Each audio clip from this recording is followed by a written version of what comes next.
Also, could you sign this? She said, pulling out a divorce oath. She had already signed her part. Then, with a high-pitched laugh, she taunted, I'm divorcing a loser, a bottom dweller. Expected demand for alimony. Fine by me.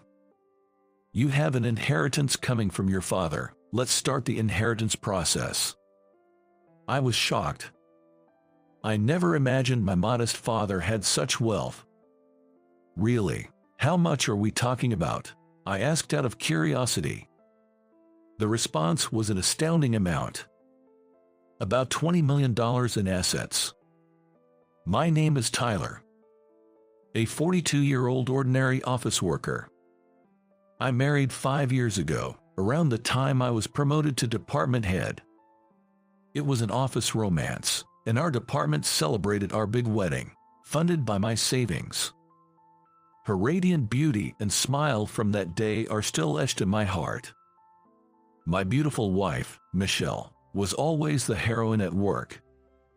A bit clumsy and not the best at her job, but her ever-smiling, hard-working nature was charming. I never thought I could win over such a popular lady, just admiring her from afar. But working together on a project brought us closer, and I often had to cover for her scatterbrained moments. That led to my confession, and she bashfully nodded in agreement. We dated for a few years before I proposed when I got promoted. Really, I'm so happy.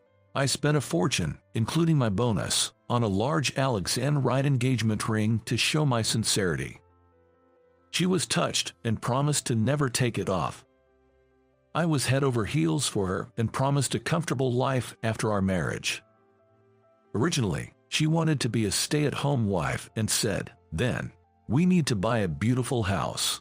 Her radiant smile was enough to make me feel content.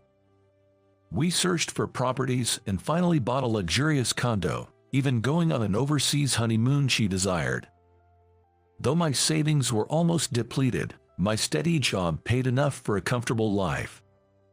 I planned to save again for our future children. A peaceful, happy home.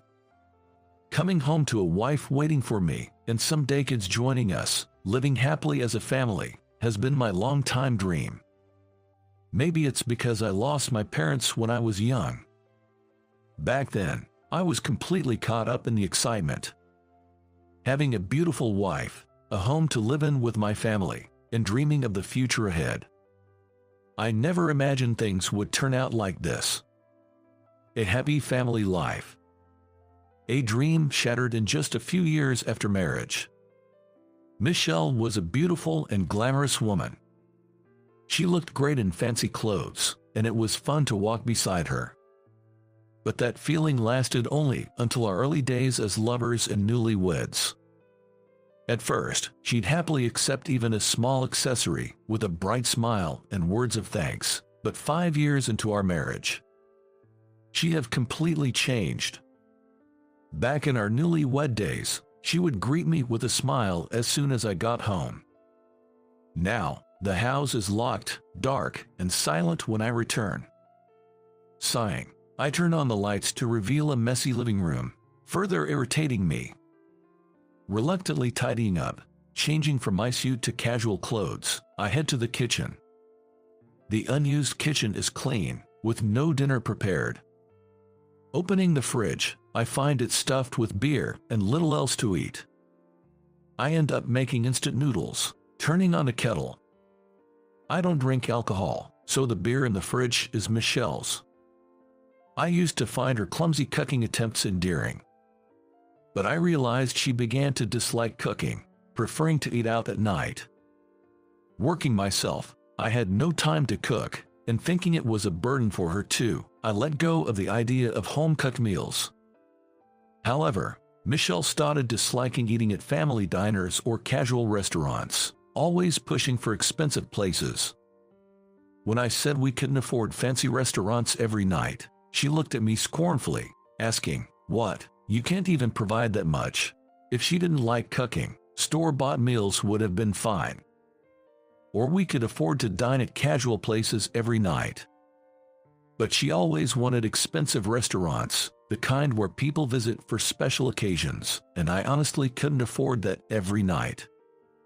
Is this what being called unmanly means? I thought I was doing well enough to enjoy a bit of luxury. But her demands and spending increased yearly after we married. She's probably out having fun somewhere even today. I give up thinking about it and head to bed, tired. She returns just before I leave for work in the morning. Her late nights have become common. She seemed to leave the house in quite flashy attire. Dressed up, she comes home just as I'm about to leave, brushing past me without a glance, saying, "Move, you're in the way."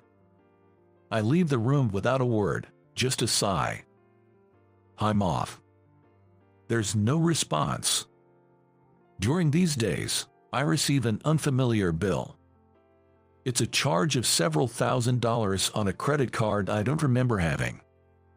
Michelle must have gotten it in my name without my knowledge.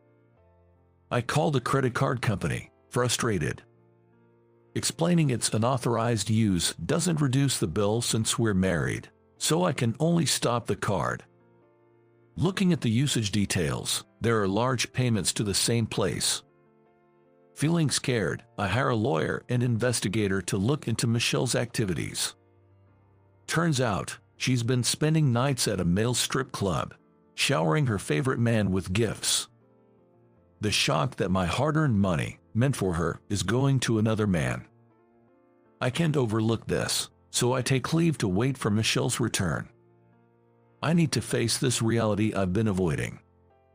When she finally wakes up past noon and comes out of the bedroom, she frowns upon seeing me. "Why are you here? It's normal for me to be in my own house." She laughs condescendingly, saying, "Oh, this condo is in my name now, didn't I tell you?" In her cackling laughter, there was none of the beauty she had at the beginning of our marriage. Instead, there was just a venomous woman standing there. "I really want to talk things through. Can you sit down, please?" Now, of all times. Well, I'll listen, at least.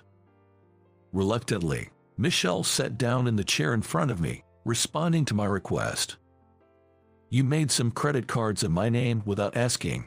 How much did you spend?" "I don't remember. I threw them away when they stopped working." Michelle spoke as if she was just discarding room trash. "The visits to the male strip club. Oh, you finally noticed. It started when I was still working at the company." What do you mean by that?" Demanding an explanation, Michelle looked at me as if she found the situation ridiculously funny. "That's right, Jason. Oh, you know, he became a stripper, and I was so mad about it that I started dating you." I was speechless at her words. "I thought you were boring, but you were good with money, so I figured that was okay." Michelle nonchalantly said this, then dreamily started talking about another man. "But you see, Jason came back to me. He's aiming for the top in the stripper world, making incredible money." She continued talking about this unknown man like a lovesick girl, leaving me wondering how to react. So, I thought I'd help him reach the top. That needs money, right? I had no choice. "Don't tell me you sold this condo too." "Of course not. I'm planning to live here with Jason soon." I was completely lost at Michelle's words. Seeing my confusion, she said dismissively, "So, you should leave, okay?" What are you talking about?" "That's what I mean. This condo is in my name now, and I want to live with Jason soon. You're off today, right? Pack your things and leave." After saying this, she went back to the bedroom, leaving me stunned and confused. I couldn't think straight, so I impulsively started packing and left the house. It was pouring with rain, but I didn't care. Wandering aimlessly, drinking alcohol I couldn't handle, I eventually passed out, waking up to a white ceiling. A nurse rushed over when she noticed I was awake, checking my pulse. "Where am I? Don't you remember? You collapsed in the rain from acute alcohol poisoning and were brought here." "I'm terribly sorry. It seemed I had drunk myself into oblivion, collapsed on the street, and ended up with pneumonia from the rain." You've been asleep for 3 days. 3 days. Yes, your workplace has called several times.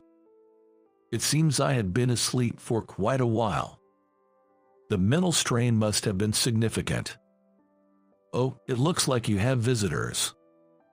Seeing a shadow at the door, the nurse excused herself. Entering were Michelle and an unfamiliar man. Presumably the stripper with blonde hair and flashy suits she mentioned. So, you're alive. Thought I might get the insurance money. Her words sent chills down my spine. How much insurance had she put on me? Oh, I threw away all your stuff that was still in the room. I see. I didn't have many personal belongings in my room due to my simple lifestyle and busy job. What I had taken with me was enough. And this, please sign it. With those words, she produced a divorce oath. Michelle had already signed her part. Then, with a high-pitched, mocking laugh, she said, I'm divorcing a useless loser. Expect an alimony demand. Fine by me. Feeling too defeated to argue back, I honestly filled out and signed the divorce oath, then handed it back to her. She happily took the documents and left with her lover. At that point, I didn't care what happened anymore. Feeling overwhelmed, I lay down on the bed and fell asleep. In the following days, 2 unexpected visitors came to see me. The first was a police officer, asking if I remembered being pushed or involved in an accident, but I couldn't recall anything. The officer looked puzzled, leaving me wondering what it was all about. The second visitor was a well-dressed, middle-aged man. I didn't recognize him, but he seemed eager to know about my past. However, I didn't have much to tell. I lost my parents in a family accident when I was young. Apparently, I had no relatives, so I grew up in a foster home. Many foster homes back then were terrible places, and I was shuffled between several, leaving me with few good memories. I left the foster system upon graduating high school, took a gap year to save money, and then went to college. As I narrated my past, the man became tearful. Excuse me, but who are you?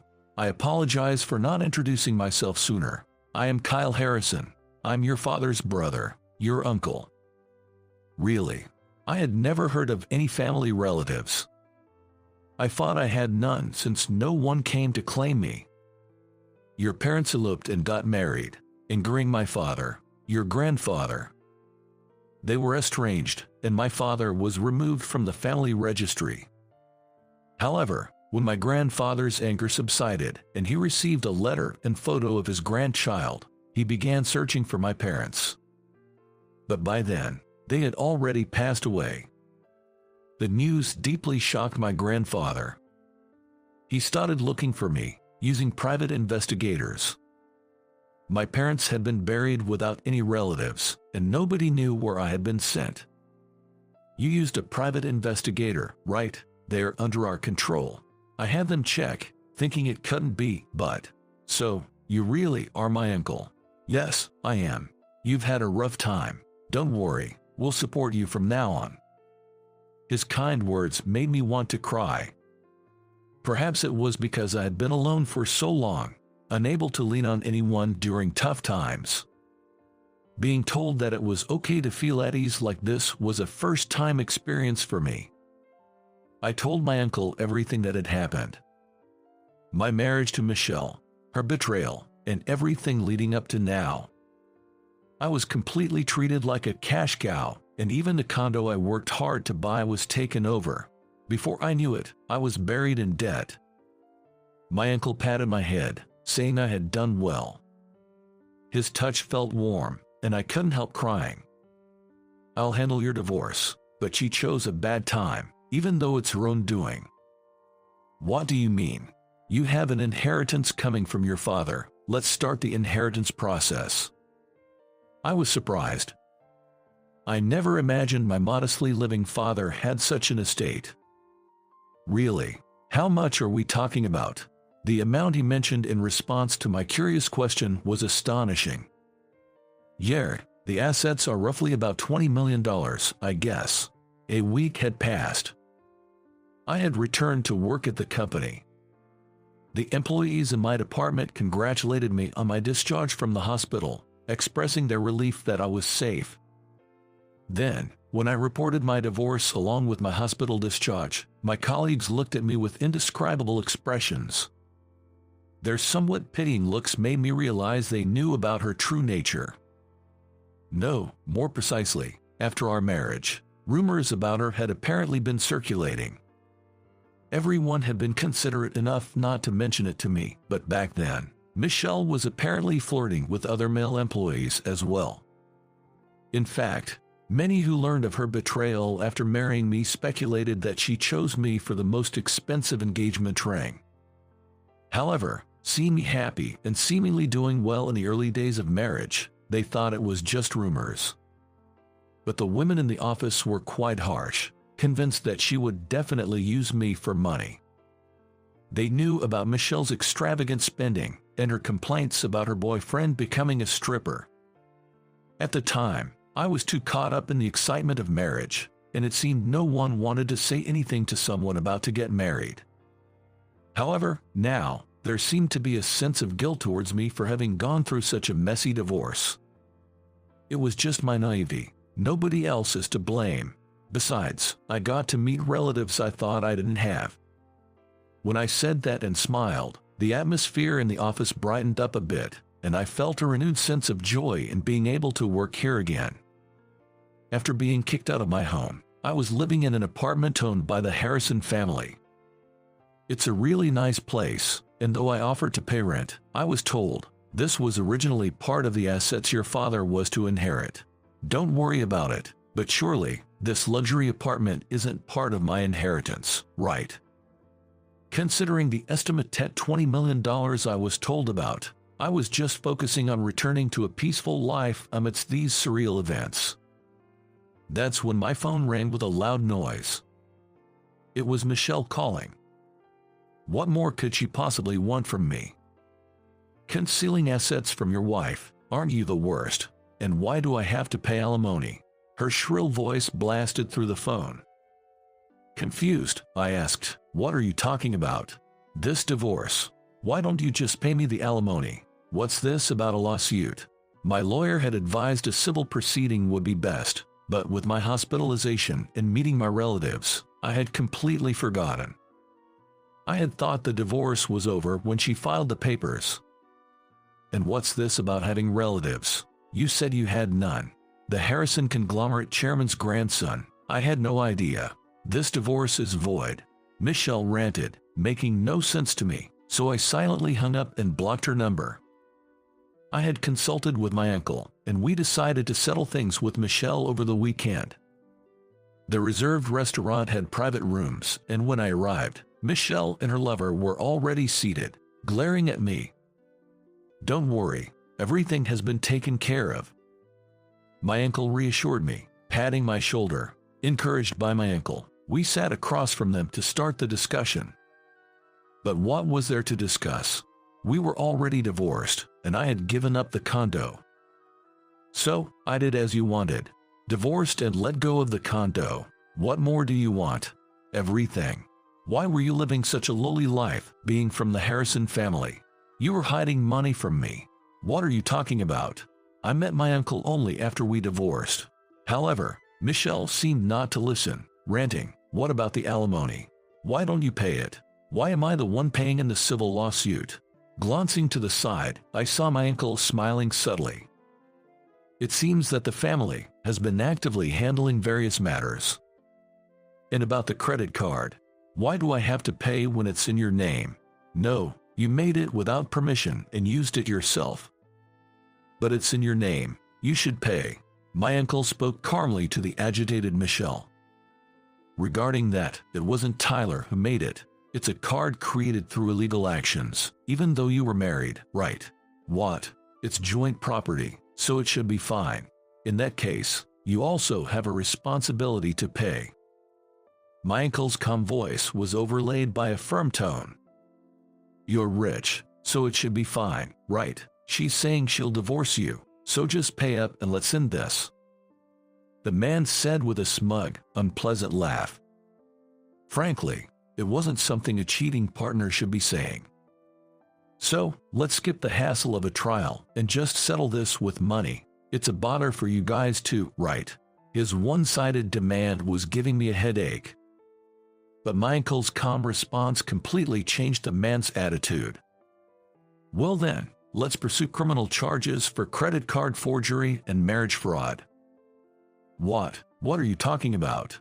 It's just that this guy is a fool and Michelle got tired of him." But still, under law, there's no obligation to pay alimony to a cheating partner.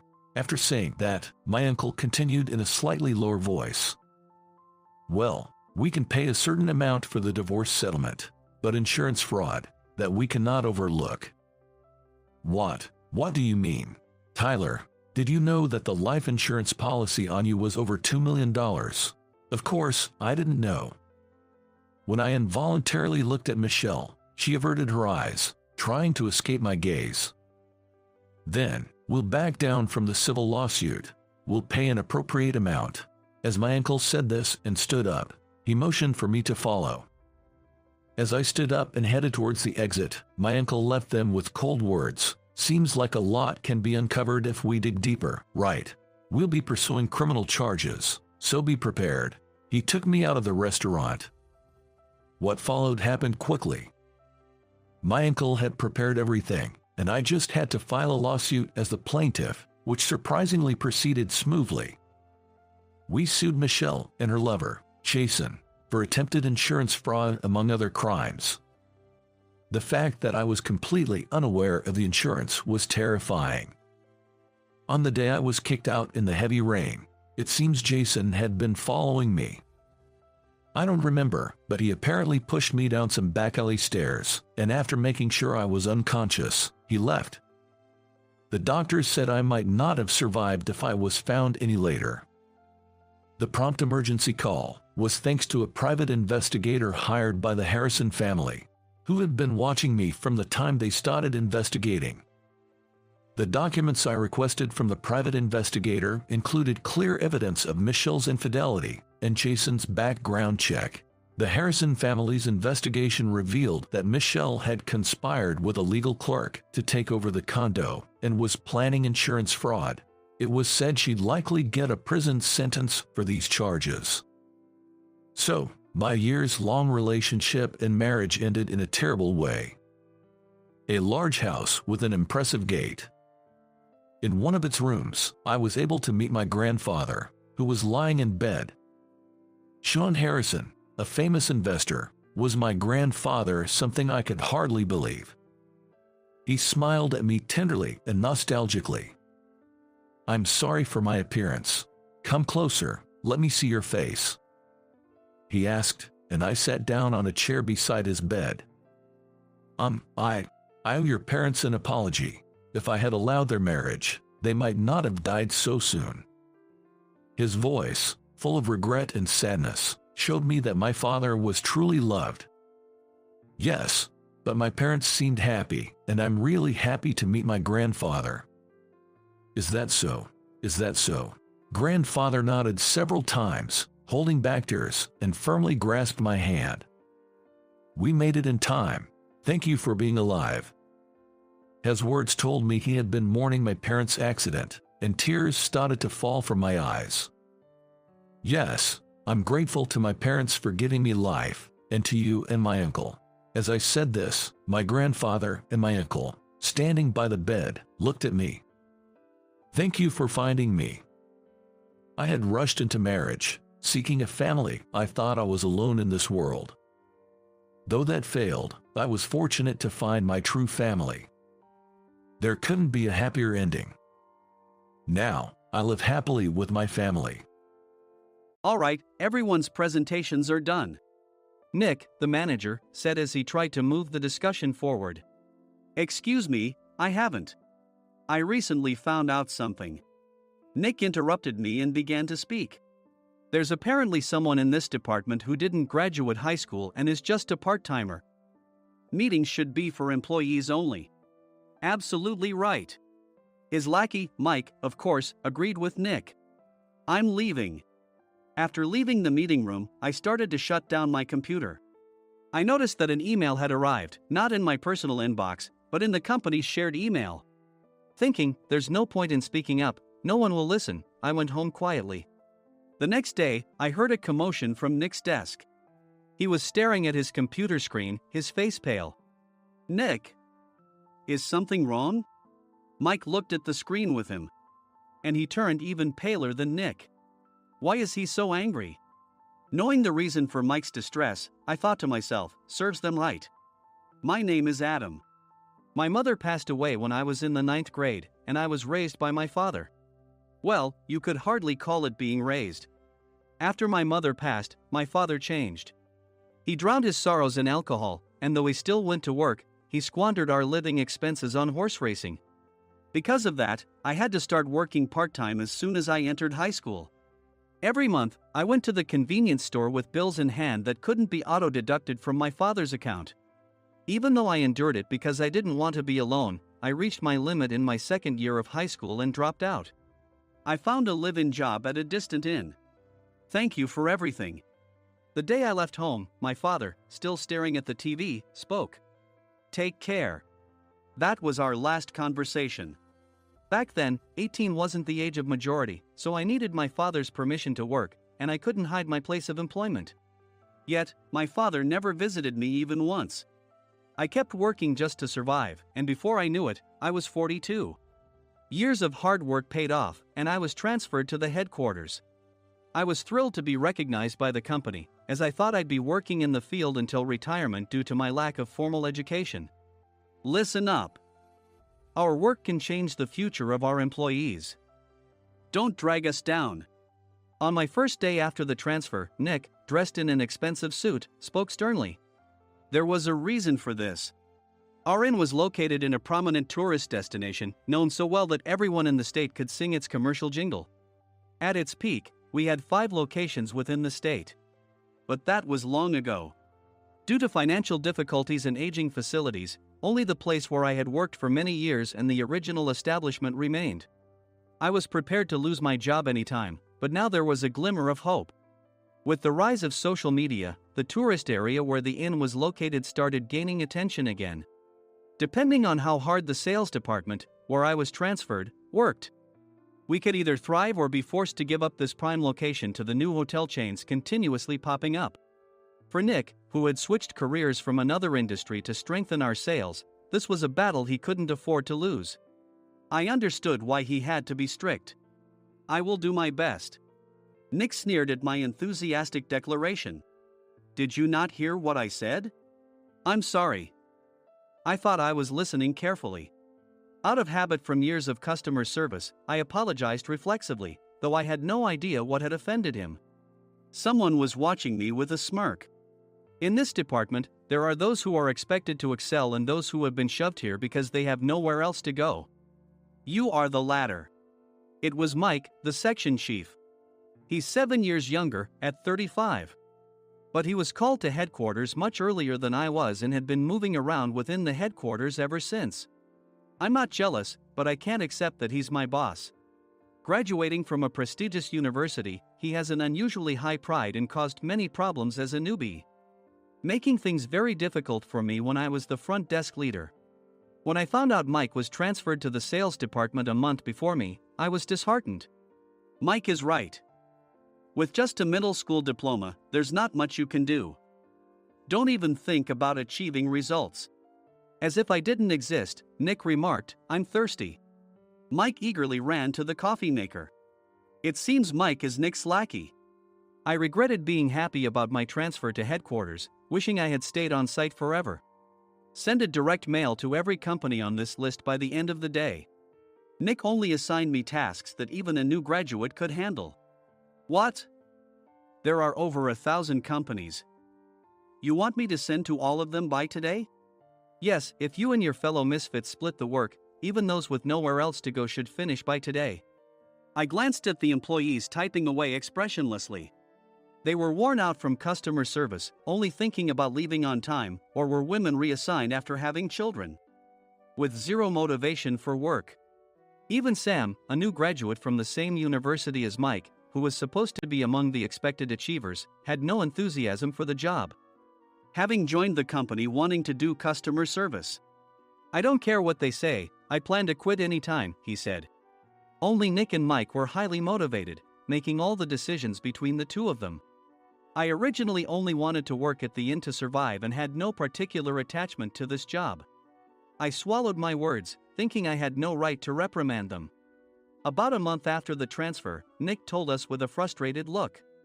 "To commemorate the 50th anniversary, we've decided to create a plan exclusive for one group per day. Originally, Mike and I were supposed to come up with it, but our president, Mr. Thompson, insists on hearing everyone's opinions. So, you all get a chance." As Nick explained, Mike began handing out prints. "Make sure not to embarrass Nick. If your ideas are half-baked, you'll have to redo them." It seemed that they had printed his handwritten notes by Mr. Thompson, which included several questions and a section for free responses. It made sense why Nick had to seek our input, given that all responses had to be submitted to Mr. Thompson. We were given a week to think about it, and a meeting was scheduled to compile our ideas. My plan is to let guests enjoy both the old and modern America. Nick began the presentations. Guests would watch a master confectioner at a nearby traditional sweet shop make sweets in front of them. The welcome drink would be premium tea in a bottle. Nick's plan was certainly attractive. After his presentation, Nick called on us to present in the order we were seated. Just as I stood up for my turn. "All right, everyone's presentations are done." "Excuse me, I haven't. I recently found out something." Nick interrupted me. "There's someone in this department who didn't graduate high school and is just a part-timer." He was likely talking about me.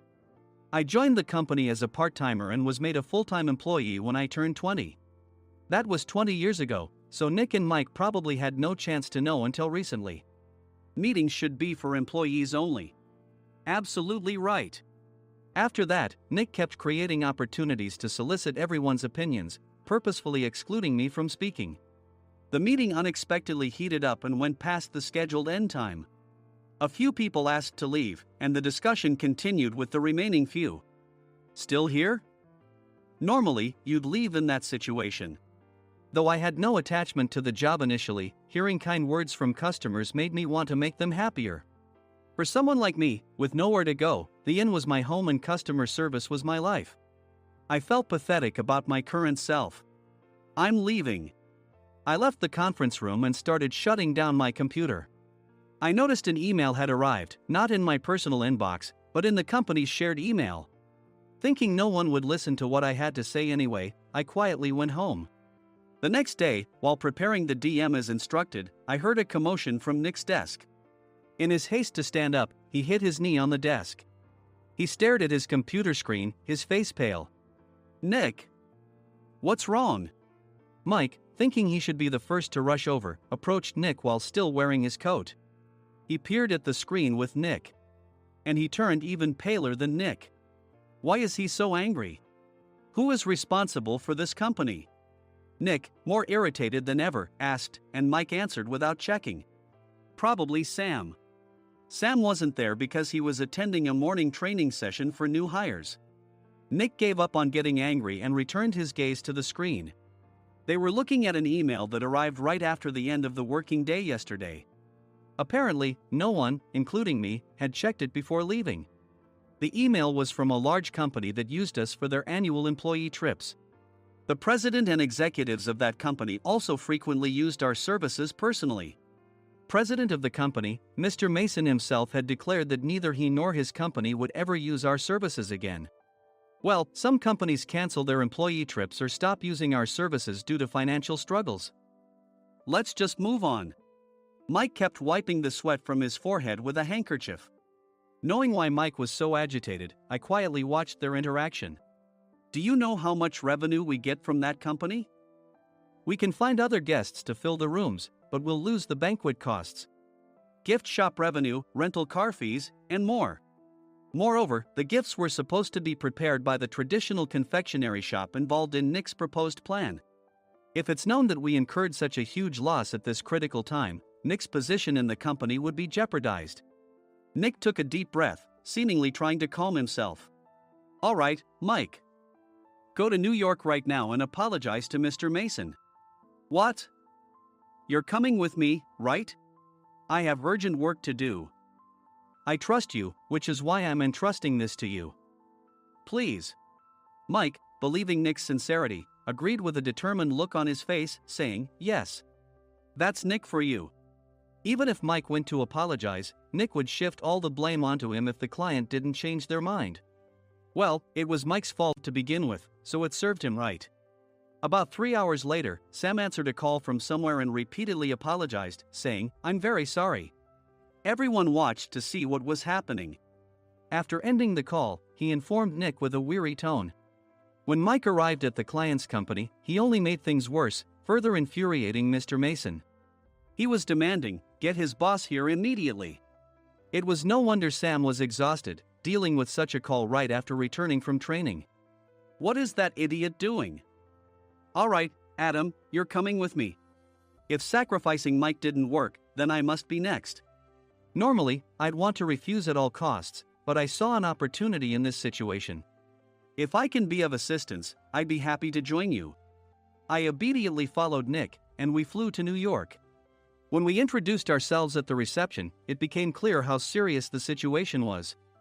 As the receptionist personally escorted us to the president's office.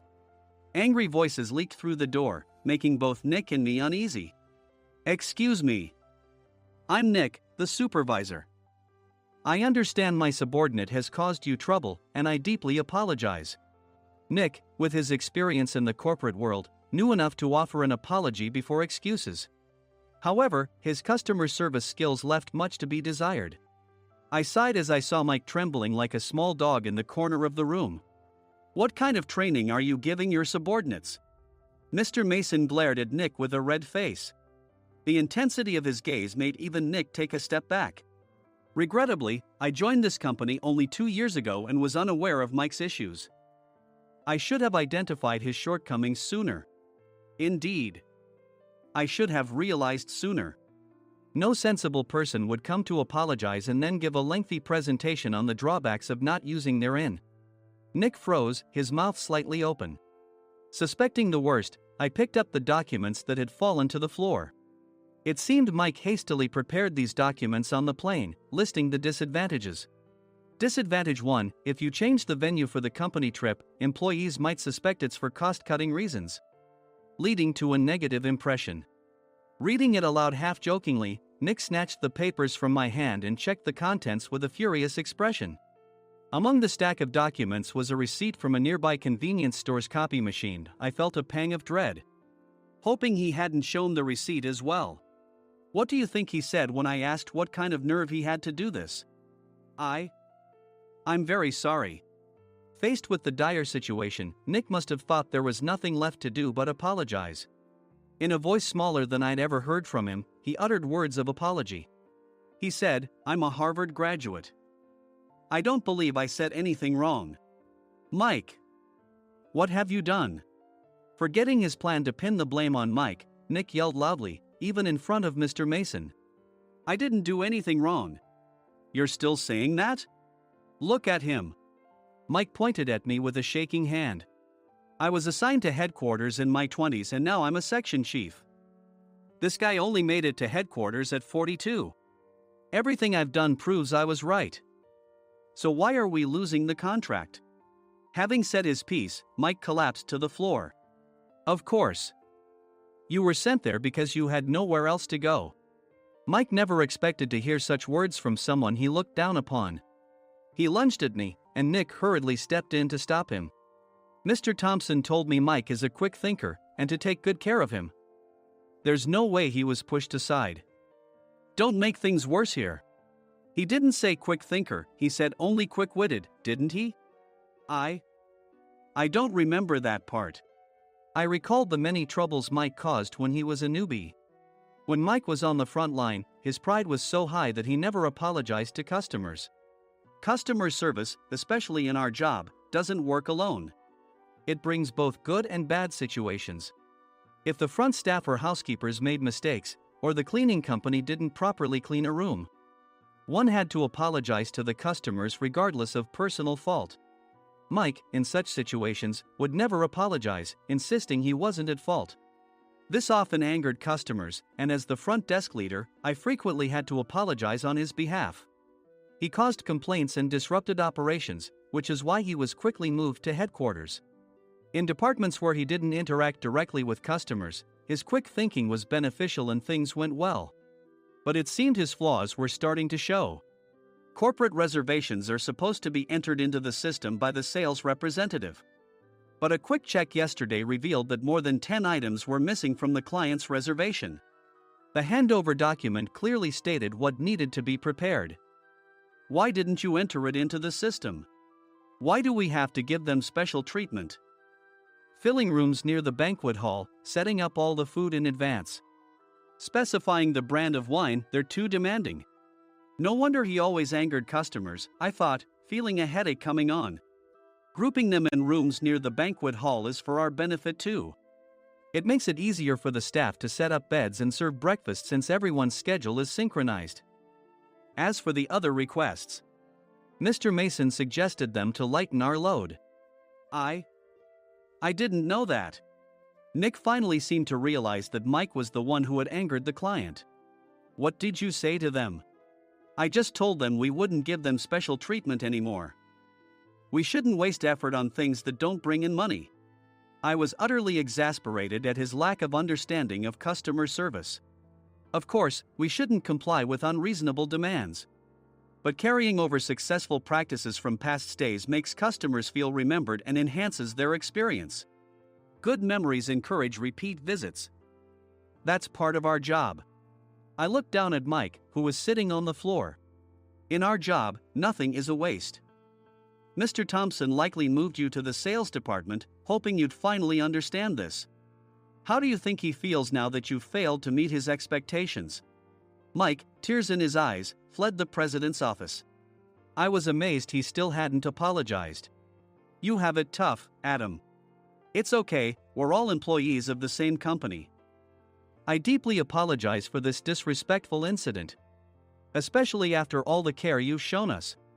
If it weren't for you, Adam, I really would have stopped staying here.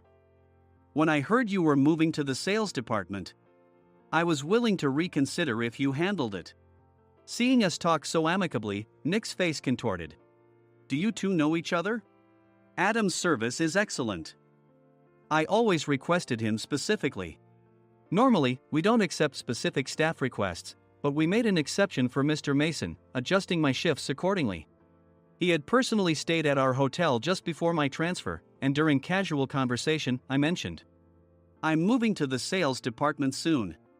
If I hadn't told him then, things could have been much worse. Please continue to take care of us. I look forward to it. On the return flight, Nick awkwardly offered me a can of beer. It's still working hours. Of course, I had no intention of forgiving him for a single beer. Nick might try to pin everything on Mike and avoid any consequences. While pondering this, a startling fact came to light. Nick, the tea bottles for the plan have arrived. I handed Nick a bottle labeled with our inn's name. They look good. What are you talking about? These are plastic bottles. I had assumed we would use the trendy, high-end bottling tea. But what arrived were ordinary plastic bottles of tea with customized labels. The only unique aspect was the label, which had the inn's name, making it look customized. Upon further investigation, I discovered that a substantial amount of money was set to be paid to the tea company. It was priced like bottling tea. Does this plastic bottle really cost $100 each? The tea inside is specially blended for us. The extra cost is for that. Wouldn't it be better to use another tea company? Or is there a specific reason we must use this one? As Nick continued to make excuses, I showed him a printed email. I informed the tea company's president, Mr. Mitchell, that we discovered irregular payments and he confessed. He said you two were high school classmates and planned to split the extra money. That idiot. Why did he confess? That's not important. You should worry about yourself, this could turn into a police matter. Opening the bottle cap, I suggested. How about calming down with this tea? It supposedly has a relaxing effect. Nick drank the tea frantically. In the following days, decisions were made about their fates. Mike was reassigned to the General Affairs Department, with no chance of transfer or promotion, as per Mr. Thompson's orders. As for Nick, since the payment to the tea company hadn't yet been made, he narrowly avoided legal trouble. Instead, he was encouraged to leave the company, and to avoid further complications, Nick submitted his resignation. Rumor has it that connections between HR departments have made it difficult for him to find new employment. Even though it was good to have those two gone, something unexpected happened in the sales department. Everyone became motivated and united in refining the 50th anniversary plan. In the end, my plan was adopted. We collaborated with the Tourist Information Center to provide personalized guides. The plan, tailored to the number of guests, was truly special for the 50th anniversary. "Hey, is Adam's family coming to stay?" I immediately booked that special plan for my family. Sam noticed it on the reservation list and quickly picked up on it. "Yes, I'm inviting my father." "That's great. I might invite my parents too." I lacked the courage to face my father just as Adam. But here, with the confidence Mr. Mason praised, I felt ready.